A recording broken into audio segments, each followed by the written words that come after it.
All right, Shalom. I want to start out by giving all praise, honor, and glory to Yah, by Shabbat Shah, by Shema Kakwadash, double honest apostles and elders of great millstone. Shalom to the Akim out to push the word of sincerity and in truth. Yeah, I just want to do this lesson. We're living in Rome all over again. You know, I was looking at the financial. I had this picture queued up on my phone. America's $40 trillion debt could stretch to the moon and back 6 times, and your own shares eye-watering. Yeah, so you look at the financial state of America, and it's doing terribly. You know, debt per citizen, the overall debt, you know, is atrocious. You know, and I seen somebody at Pope made this statement on how America tries to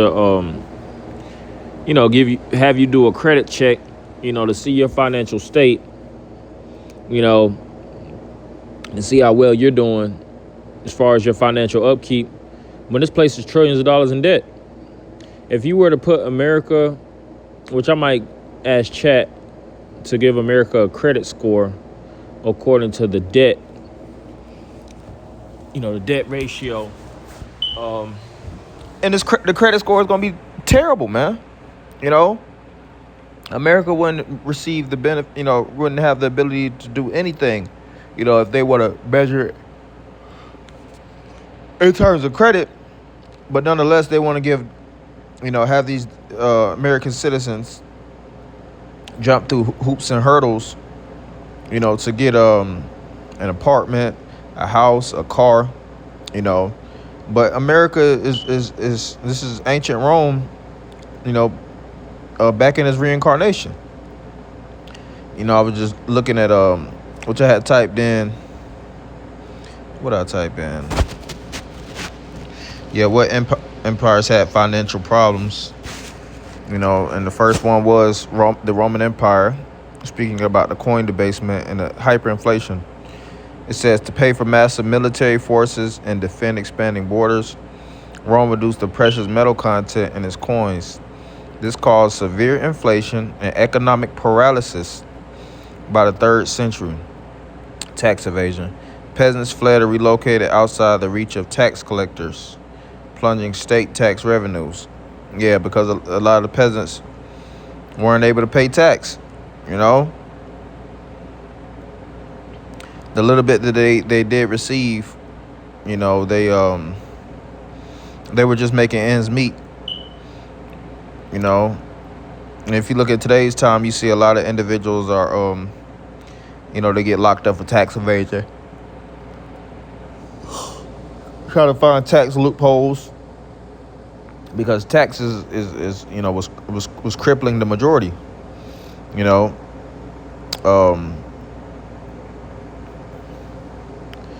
It was something else I had just seen that I wanted to go into.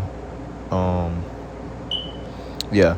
So it says, were the majority of the Roman rich or poor? And it says the vast majority of ancient Romans were poor. Life for ordinary citizens and enslaved people centered on basic survival, while immense wealth and luxury belonged to a tiny elite of senators, nobles, and landowners. Economic reality. Subsistence living. Most people farm small plots or work as manual laborers, earning just enough to stay alive. You have urban poverty. City dwellers lived in crowded, tall wooden apartment blocks that were prone to fire and collapse. State support. A large share of the population in Rome relied on public welfare. Yeah, so they was relying on like in today's time, you have welfare recipients, which is such as grain oil to avoid starvation. The wealth minority, the elite, senators and high status families, and today the modern day elites will be the luminaries, the lesser luminaries, but as well as the higher luminaries. They would be the elite, and there's levels to those classes. You know, what they would say today is the 1%. Senators and high-status families own huge agricultural estates worked by enslaved people. Yeah, so they live high off the hog off of slave labor, just like today. You know, you bust your ass constantly,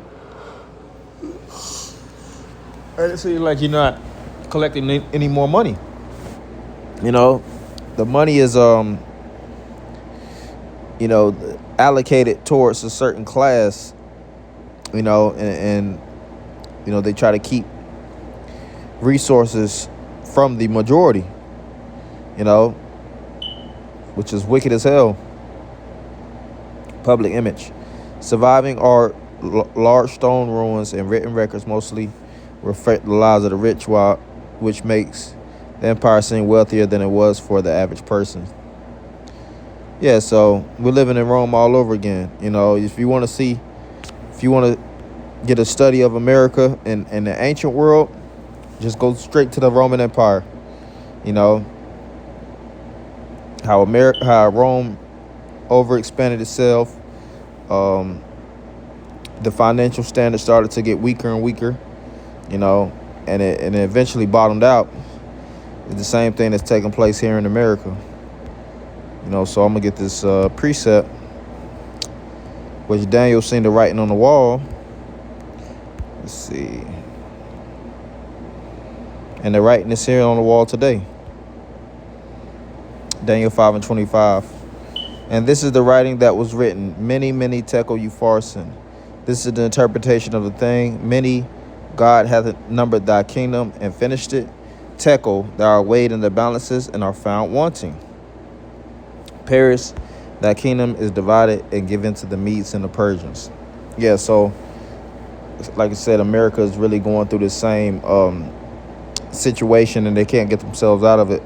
You know, now don't get it wrong. The elites, they have large quantities of resources, but their whole thing is not to resurge America and bring, you know, change the poverty.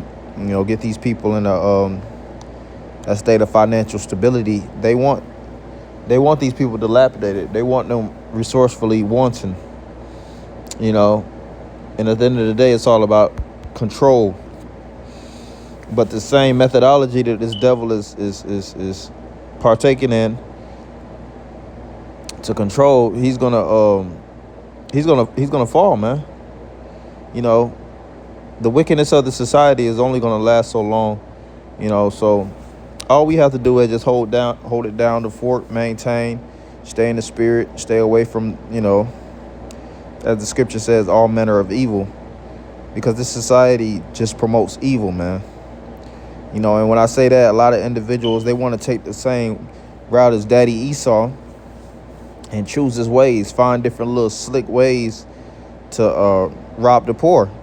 You know, and you see a lot of individuals that became significantly better in the society by scheming, doing conniving shit, you know, taking from their own to quote unquote get the bag, you know.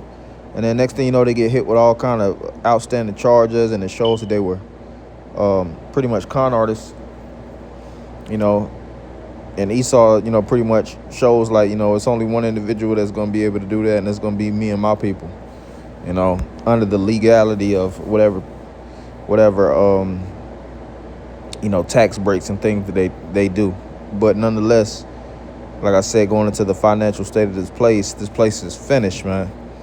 That's why I said it. You know, the scriptures speak about it, finished it, and it's all going to come by the hand of Yahweh Shai and the angels, you know, as well as the nuclear missiles.